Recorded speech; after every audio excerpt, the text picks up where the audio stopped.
Hey everybody, what's going on? It's Noah. So today I wanted to do a video. I'm in a new spot today, down in the basement, so the audio might be a little weird and might look a little different. But I'm in the basement doing a video with my sister's ring light that she was gracious enough to lend me.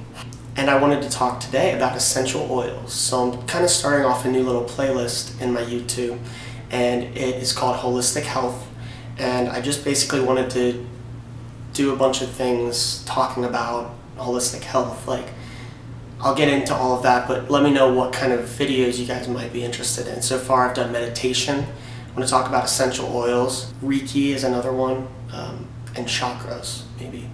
So let me know kind of what you guys are thinking about that, and let me know if you have any suggestions on what I might want to do. So let's get right into it. So essential oils are basically when you take, let's just say, a lemon, and they do their magic on this lemon, and it's not just like squeezing lemon juice. Obviously you have lemon juice, but it is the essential nutrients from that plant, tree, fruit, whatever. It's the essential nutrients from that compressed down into this oil, and so it's extremely good for you. I'm not going to get too much into that because, quite honestly, I'm not very well versed on how they press the fruits or tree bark, whatever, to get the essential oil. I don't know too much about that, so I'm not going to make a fool out of myself. What I do know is how much it's helped me with my cystic fibrosis. So let's talk about that. So essential oils are something that a lot of people use for cystic fibrosis. Now, as a disclaimer, I wanted to say that before you go out and start using essential oils, I honestly would not recommend some of the ways that are used. Some people even go as far as to nebulizing essential oils, and I think that's a huge no-no. I'm sure most doctors would agree with me that it's a huge no-no. You don't want to get those into your lungs. That is going to cause what's called lipoid pneumonia. So oils are fats, and as fats get into your lungs, they don't come out, and so you get a pneumonia, and it's like supposed to be really bad. So I highly would not recommend that. But another popular way of doing it, which it's kind of a gray area, is using them as aromatherapy through a diffuser. I have a diffuser personally. I don't like to use it a lot for anything except for I sometimes put hypertonic saline in it, and I use it as a humidifier at night. And sometimes I'll drop an essential oil in there if I want to make my room smell nice. But what I won't do is put it in a lot and breathe it in directly and stuff, because I don't want to get that lipoid pneumonia or any of those problems that are associated with breathing in oils. So even if you don't have cystic fibrosis, maybe consider doing it a healthier way. And what I'm going to talk about, the healthiest way I can think of and the most beneficial way I can think of, is through topical use of essential oils. Now, what is topical use of essential oils? You rub it on your skin and it makes you live forever. Basically, you take the oil, sometimes, most of the time, you're going to have to use a carrier oil. You're going to rub those two together and you're going to apply it to certain spots of your body. Now, that is what I use the most, and it helps a lot. And it's not just for CF. There's a lot of good ones for CF, and there's a lot of good ones for everything. So I'm going to get into that and why. And if you're a beginner to essential oils, this might be a good video for you. Now, my favorite overall essential oil, and a lot of people I think agree, is going to have to be lavender essential oil. Maybe it'll focus, maybe it won't. Let's see here. I don't know. We'll see. Lavender oil. So lavender oil is going to be really good for relaxation, stress management, depression, just being happy overall, an uplifted sense of being. So it's pretty much good for everything. Just kidding. Anyways, that's what lavender oil does. Now, another one of my favorite ones overall is peppermint. Now, peppermint oil, I don't know if you can see that very well. Okay. Peppermint oil is really good for like rejuvenation, so it's kind of the perfect counterpart to lavender oil.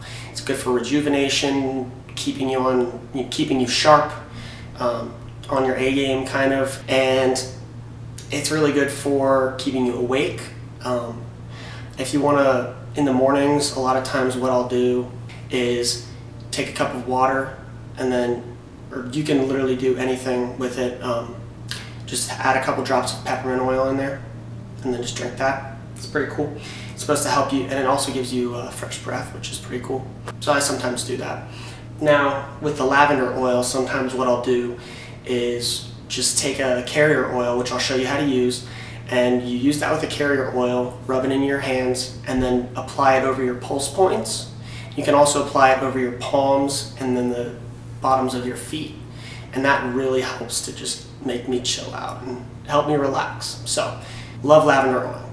I've got one more overall favorite, and this is called frankincense. Now, I use this a lot when I meditate. I'll diffuse it a lot, and I'll I'll apply it topically to the temples, which actually really helps me get into a meditative state. So I would highly recommend that. Frankincense is just a calming spiritual oil, and it, for some reason, really helps me get to that meditative state and higher sense of being. So now let's talk about oils for cystic fibrosis. My top 2 oils for cystic fibrosis are going to be peppermint and eucalyptus, and I'll get into that. So let's start with peppermint. Peppermint oil is amazing for keeping you sharp and keeping you awake and stuff, and that's kind of tough when you have cystic fibrosis. You get tired a lot and fatigued. So this is really good for that. And another thing that it also does is it gets rid of bacteria a lot of times, and it's really good at killing bacteria. So that's obviously a plus. And a lot of people will take it to the extreme and they'll nebulize something like an essential oil that's so strong. Little do they know that that's going to wreak so much havoc on their body, so don't do that. I would highly not recommend doing that. Anyways, that's peppermint oil. It's going to kill all the bacteria, and it's going to keep you at your best, and I like to apply it topically, and then you can sometimes use it. You can use it in water. Peppermint oil is really good in water, tea, stuff like that. And then a lot of times I'll take peppermint salt baths. Those are really nice, and it helps really clean your body. You can do that with any essential oil, but peppermint is great for that. Next is probably my favorite for CF, eucalyptus. This has a ton of antibacterial properties, and it has a ton of properties that are just going to kill all the bad stuff in your body. And not saying that, you know, you need to, like, this is something you should not ingest whatsoever. It's extremely powerful, but it's also really powerful for acne. And I know I don't have the clearest face, but it helps if you want to make your own. If you're interested in making your own acne face cream, I've got a little recipe that I can make into a video that maybe you guys might be interested in. Just let me know. So it's really good for skin, it's really good for antibacterial purposes, and it's just really good overall to help you breathe better. So what you're going to do is I use a carrier oil with eucalyptus and peppermint, and I rub that into my hands, and I actually rub that on my chest, almost like a Vicks vapor rub kind of thing, and it helps instantly. I feel so much less congested, and it's great. So I'm going to go ahead real quick and just show you how I would use lavender oil with a carrier oil. Okay, so basically here is how we're going to use lavender oil, and this works with any oil. Quick note though on the eucalyptus oil, I would highly recommend using a bigger ratio of carrier oil to eucalyptus oil, because eucalyptus oil is extremely strong and it's going to dry out, irritate your skin if you put too much of that oil in your body without a carrier. The more you know. So anyways, lavender oil, what we're going to do, and I like to take the cap off of both of these things before I go. Now the carrier oil I use, whoa, oily face now. The carrier oil that I use is just a simple sweet almond oil, and I picked it up for like, oh gosh, I don't even remember, I'm not going to mislead you. I picked it up pretty cheap at my local holistic store. I would really recommend it. I still got a lot more that I can use. So you're going to take 1 to 2 drops of this. I'll usually do 2, and you're going to put it on your hand. Let's see if you can see that. 1 drop, 2 drops. All right, now my hands are going to be all oily, so that's going to make a mess. Good thing we already took the cap off of this lavender oil. We're going to do it one more time, but we're going to do 2 drops of this as well. 1, 2. Whoa, accidentally got 3. Okay. Lavender oil is not too strong, so that's okay. And we're gonna rub it in. Our hands are going to be nice and shiny. And what we're gonna do, what I like to do, is start massaging it into my pulse points right here, my temples. I'm already feeling even more chill right now, just smelling it. It's awesome. And just feeling lighter and happier, more relaxed. And rub it in a little more in your hands. You can do it pretty much anywhere on your body. If you're feeling a little tight, that might help. But anyways, that's kind of how you would use a carrier oil. So if you guys have any questions about essential oils or anything about holistic health, hit me up. I'd love to help you out if I can. So thanks so much, guys. Don't forget to comment, like, and subscribe. Thanks. Bye-bye.